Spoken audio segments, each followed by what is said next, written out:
The 41st millennium. For over 10,000 years, the Emperor has been immobile on the Golden Throne. He is now the master of mankind and overlord of myriad planets conquered by the might of his unfortunate armies. He is a half-corpse, sustained by ancient technologies, and for whom 1,000 souls are sacrificed every day, and so the Lord of the Imperium never truly dies. Being a human at such a time means being one among billions. It means to live under the most brutal and bloody regime imaginable. Forget the achievements of science and technology, for much has been forgotten, never to be rediscovered. Forget any promises of progress, of understanding, for in the darkness of the future there is only war. There is no peace amongst the stars, only an eternal slaughter and the laughter of thirsting gods. What does it mean to be human? Throughout our civilization's history, many philosophers have attempted to answer this question. Some go mad in the search for higher purposes and deeper meanings. Some believe they have found the most suitable answer, which inevitably loses its relevance with the change of epochs, while for others, the definition given by biology is sufficiently adequate, though even this may change over time as humanity evolves to such an extent that any current criteria and definitions will become inapplicable. For now, we can only imagine how humans will change in the distant future, in conditions where a person is not the only intelligent being in their environment, and their very existence depends solely on how long they can withstand all the horrors that the vast universe can produce. To be human in the 41st millennium means being just a cog in a vast machine, constantly struggling to ensure the survival of the species, be it a worker toiling in a manufactorum or a primarch, one of the greatest creations of the Emperor himself, leading armies to annihilate the enemies of mankind. Despite their status, rank and position, they all serve a single purpose: the survival of the species. However, this does not make them equals in the grim conditions of the distant future. Humanity requires a clear hierarchy, for every army needs a general, and every factory needs a lead engineer. And inevitably, under such conditions, someone will always have more power and privileges than others. I decided to dedicate my story to the 10 best professions and positions in the Imperium. If the Adeptus Astartes is the Emperor's wrath, and the Imperial Guard his hammer, then the Holy Imperial Fleet is his mighty shield. No matter how barbaric and medieval the orders in the Imperium may seem to us, it remains an interplanetary state, which means that the basis of its power will always be one of the most ancient and necessary sciences to mankind: logistics. Each planet in the Imperium is like a separate organ of a vast living creature. Some of them are exploited for resources and minerals essential for production, which are then sent to forge worlds where weapons and war machines are manufactured. These will later assist the soldiers of the Imperial Guard in fulfilling their duty to the Emperor, exterminating traitors and Xenos. However, they must also be delivered directly to the battle zones. This is all in addition to the mundane necessities of providing food supplies for people at all levels of this chain, ensuring the security of cargo shipments and protecting the planets from threats from space. All of this would be impossible without the Emperor's vast space fleet, comprised of millions of ships of various ranks and purposes. If you were lucky enough to be born into a sufficiently wealthy and noble family, to receive a good education at the Schola Progenium, and to climb high enough up the career ladder, you might find yourself on the bridge of one of these ships serving as its captain. You have to admit, this is quite nice, especially compared to those who literally have to die at their job refueling the warp engine. In essence, the captains of imperial ships, especially the larger ones, are almost feudal lords. The entire crew is under their direct command and does not have the right to question their orders, let alone show any disrespect. The advantages of such a position are obvious to anyone aware of how those less fortunate might live. An imperial ship captain does not have to worry about their survival most of the time, does not have to endure the oppression of officials and arbitrators. And although their life is, after all, no less at risk than any other citizen of the Imperium, space is admittedly not the safest place, especially for captains of warships, And along with power comes the enormous responsibility for the lives of thousands of people in the crew and the preservation of the invaluable ship. They still have a much greater chance of living a worthy and long life than any factory worker. If one can be judged by the strength and number of their enemies, then I am certainly a worthy person. Speaking of feudal lords and responsibility, it's no secret that the government of the Imperium is no less prone to corruption than any other. And where can this be more pronounced than in planetary governance? The Imperium is a union of millions of individual planets scattered across the galaxy, and though humanity's sole ruler is the Emperor and self-governance is carried out by the High Lords of Terror, the remoteness of planets from the center of power and the difficulties in maintaining any communication between them inevitably requires some form of self-governance. The power on an individual planet can take many different forms. Forge worlds are under the Cult Mechanicus administration. Fortress worlds may well submit to a Lord General. However, in most worlds, the main representative is the planetary governor. The benefits and privileges of this position are obvious to everyone. However, even such a high-ranking position has its pitfalls. Given that the problems of an individual planet begin to concern the Empire's leadership only in the case of non-payment of the tithe or rebellion, the living conditions and order on each world are primarily dictated exclusively by its inhabitants. Thus, even finding yourself in the position of a governor, you cannot guarantee that your life will be long, carefree, and consist solely of making decisions, the main difficulty of which will be bureaucracy.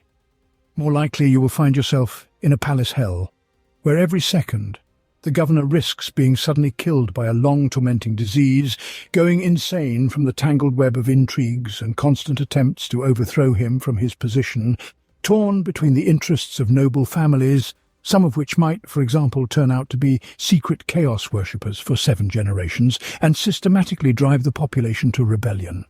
And all this against the backdrop of orcs having landed on your heads 50 years ago, and the Imperial Guard regiment sent to assist you urgently redirected to the neighbouring system because things there are even worse. Objectively, the job of a planetary governor is much more respected and noticeable than that of, say, a loader. But is his life much easier? This is at least a question worth discussing. Looking into the warp, you gaze into the abyss. In seeking to understand madness, you become mad yourself. The worst part is the realization that while you try to discern something, a gang of thieves is watching you and laughing. Returning to the topic of space travel. It is known that star systems are quite far apart from each other, and travel between them using conventional engines, if at all possible, would take an indecent amount of time. To solve this problem, humanity in the 41st millennium uses warp engines, which allow space vessels to move through the immaterium, where concepts like time and space play almost no role. However, even there, someone is needed to chart a course for the ship. After all, what good are even the most powerful engines if you have no idea where to go? This is precisely what navigators, special mutants born only in a few families and literally possessing a third eye, capable of looking through the immaterium, do. Being born a navigator, you automatically become a member of one of the noble families zealously protected by the Empire. In your life there will never be uncertainty. You will always know what you are born for, and no one can fire you from this job. Your importance to the Empire will be obvious to anyone who has ever dealt with space travel. And you yourself will feel a complete superiority over others, almost openly mocking the dependency of all those around you on your person, especially as the ship hurtles through the raging streams of the immaterium. However, is all this worth the complete lack of any freedom of choice, the possible need for close relationships with your own sister in order to preserve the navigator gene, and the eternal contempt for you as a necessary but still mutant? A navigator is deprived even of the choice not to become a navigator, as this was determined from his very birth. With all solemnity, the bondsman's servant stepped aside for the advancing Lord of Ultramar and knelt down, forming a corridor through which he walked up to the pilgrims. As soon as he approached, the marshal immediately knelt on one knee with the sword stretched out in front of him, leaning on it as if it were a cross. His Templars followed the example of their commander, demonstrating their respect for one of the greatest heroes of our times. Inquisitor Greyfax, though recently unaware of the achievements of the Ultramar's supreme commander, bowed along with everyone else. Only Belisarius Cawl and the Inari stood still indifferently, despite the importance of the moment. But be that as it may, it's time to come down from the heavens to earth, where events no less significant are taking place. War in the Empire never ceases, continuously flaring up with new fires even in the most unexpected places. And humanity would have long fallen if it were not on its side, the Adeptus Astartes. Each space marine is a superhuman, a genetically enhanced being created exclusively for war. It is not uncommon to see ordinary people literally worshipping them as the true angels of the Emperor. And if becoming a space marine already means freeing oneself from many worldly problems, even among them there are those who stand out from the rest. Chapter Masters. Essentially, a master is the commander of the entire chapter and only answers to his Primarch and the Emperor. Everyone else can only appeal to his aid but not command him. Often, the chapter master is also the governor of the planet where his fortress is located. Or, as in the case of the White Consul's chapter, as mentioned in Chris Wright's Lords of Silence, a chapter can have two masters, one of whom would be the combat commander, and the other acts as the planetary governor. In such case, he need not worry even about palace intrigues. After all, who in their right mind would go against the Astartes themselves? Furthermore, it is worth remembering that the current regent of the Dark Imperium is precisely the master of the Blood Angels. Essentially, he manages half of the entire vast interplanetary state. Of course, the duty of a space marine is inevitably linked with certain risks. After all, they are warriors first and foremost. However, this is hardly something that would concern you. Contrary to what one might expect, as a chapter master, you would only welcome a heroic death in battle, after which your name would be eternally enshrined in the history of the chapter, and your statue would adorn the Hall of Fame. As an Astartes, you will always know that you are fulfilling your sacred duty to the Emperor and standing guard over all of humanity.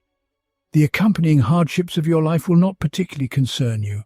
This is what makes the role of a space marine one of the most desirable in the Imperium. Being comfortable in your place is one thing. Excelling in your place satisfies not just anyone, but satisfying the master is the greatest reward.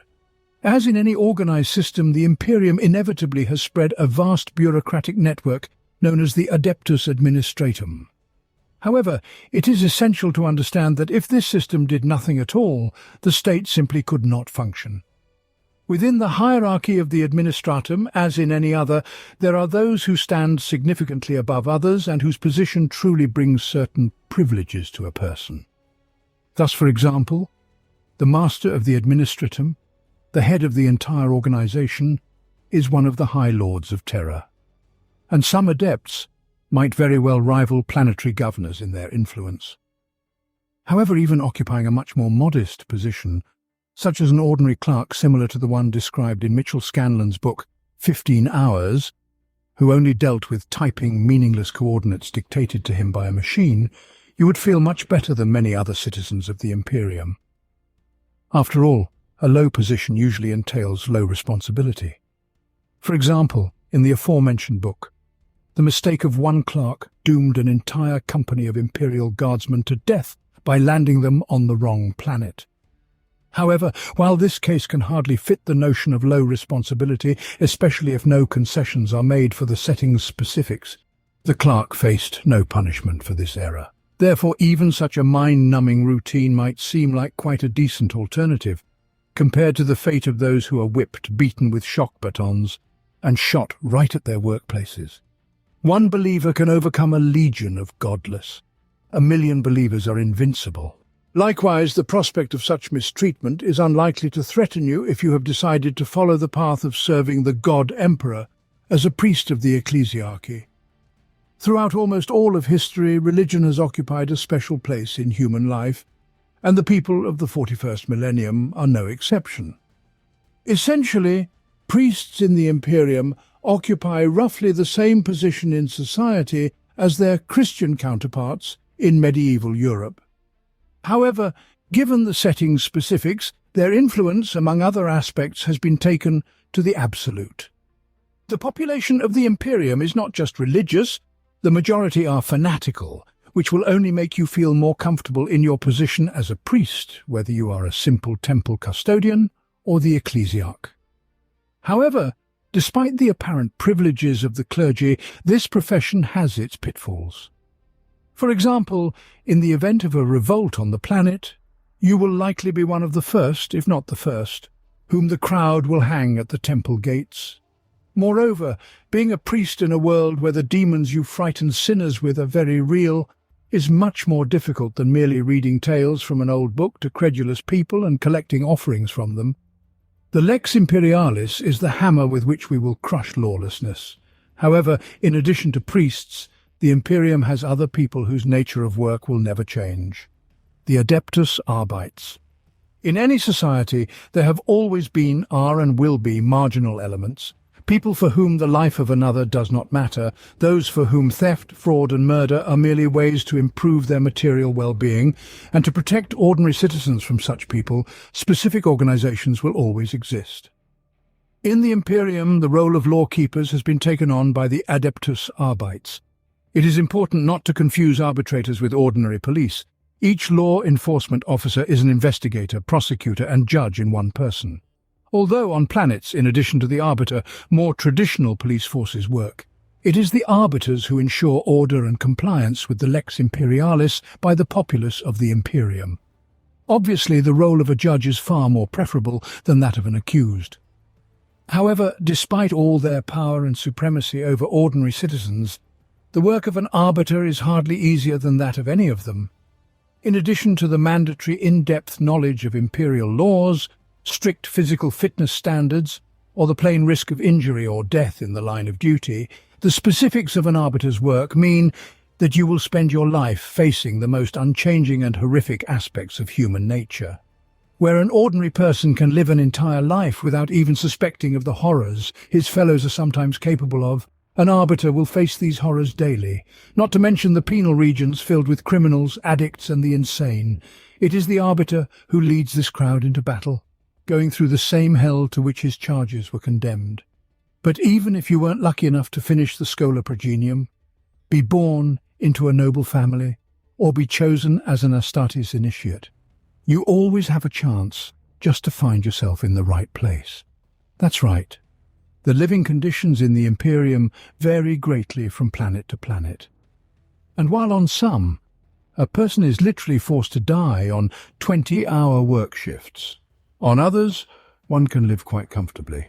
So, for instance, you might be lucky enough to be born in the Ultramar sector on Macragge, a planet that was a beacon of civilization even before the Emperor's arrival, and not even the Tyranid invasion could permanently strip the planet of this title.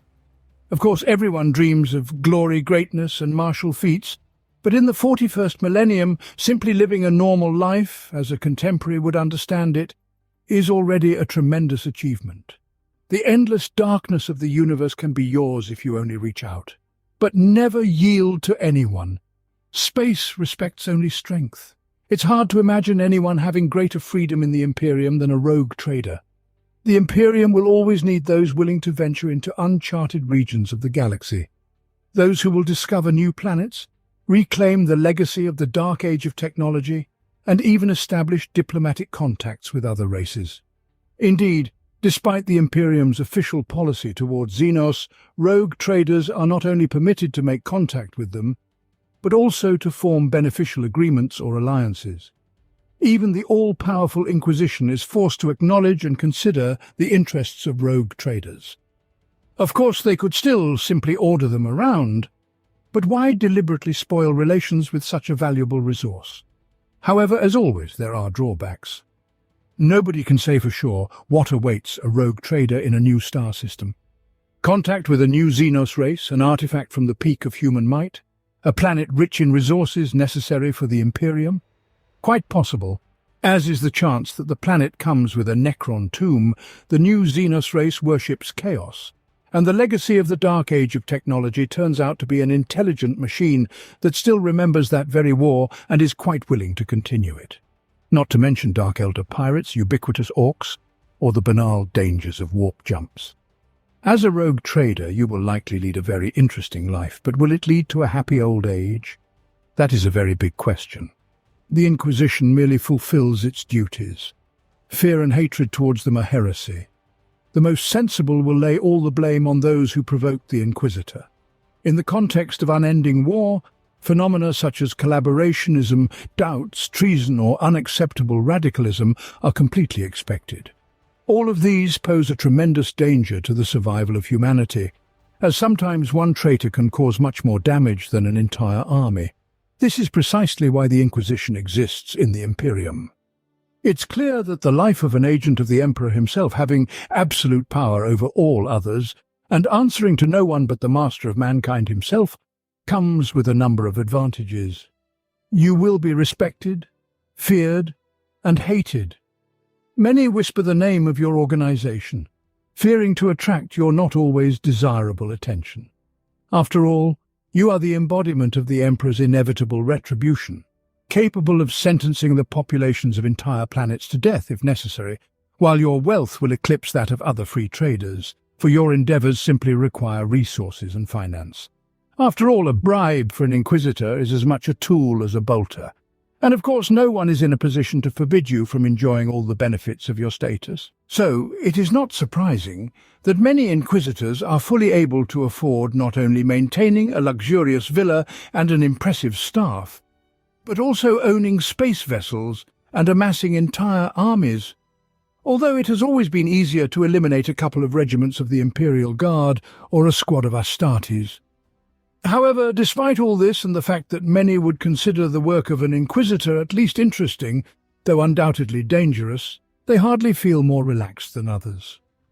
On the contrary, things are quite the opposite. And if an Arbiter encounters only manifestations of human nature throughout his service, an Inquisitor sometimes has to confront horrors whose very existence is kept in the strictest secrecy from the population. The mad spawn of the Imperium and their Xenos worshippers are so alien to human perception that their very existence seems impossible. The most unexpected and disgusting manifestations of betrayal. And this is just a small part of what Inquisitors have to face during their service. You can forget about your personal life too. Becoming an Inquisitor, you have forever given yourself to the will of the Emperor to oppose the most unimaginable manifestations of cruelty in the universe, constantly risking life and sanity, destroying yourself, grinding your own moral principles, just to eventually, unnoticed, cross the line into madness and be declared a traitor and heretic yourself, becoming one of those horrors you laid your life down to fight. But let's not forget, the Imperium is a vast state stretching across the galaxy, where an ordinary person can play a very unexpected role. And there are many such examples. Sebastian Thor, who was a simple preacher, or Olanius Pius, whose legend of self-sacrifice is still a matter of dispute. This is why everyone can choose for themselves the most preferable role in the Imperium. And what exactly that role is, write about it in the comments. And remember, success is measured in spilled blood, yours or your enemies'.